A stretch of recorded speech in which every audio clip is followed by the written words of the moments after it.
Roger Wallace. Farm roughly 700 acres between my son and myself.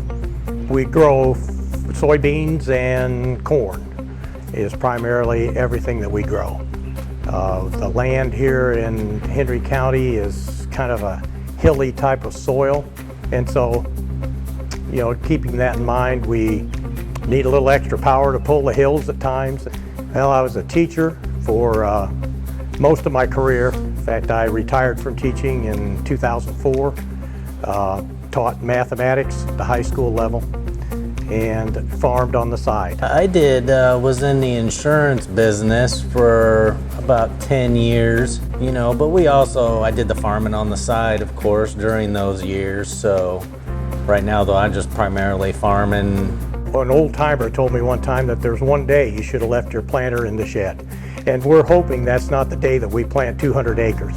But we never know that until after the fact. We want every plant out of the ground in a 24-hour period.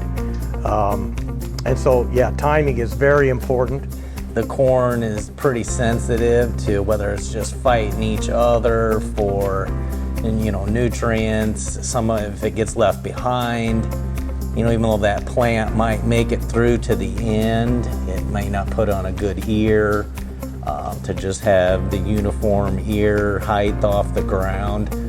You know, if it's uneven, you can certainly tell when you go to harvest it. A plant that comes up late becomes a weed, or acts just like a weed, and we want to avoid that if at all possible.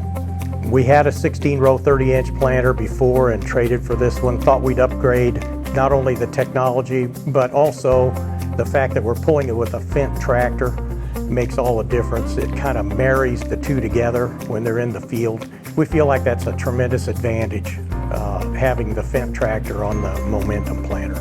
The tractor and the planter together just seem like they float across the field with ease.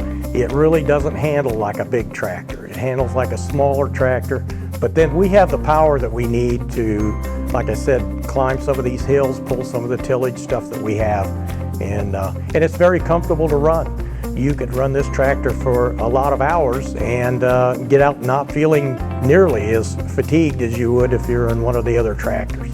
It did take some getting used to run a tractor that runs at that low RPMs. You know, we're used to cranking it up and running our throttle wide open. And it doesn't seem to matter whether we're going uphill or down. We're planting it somewhere between 1,100 and 1,200 RPMs. And it just kind of stays there. Yeah, I think we've seen quite a fuel savings. It's easy. It does speed up your time quite a bit too. And it's an effortless tractor to run.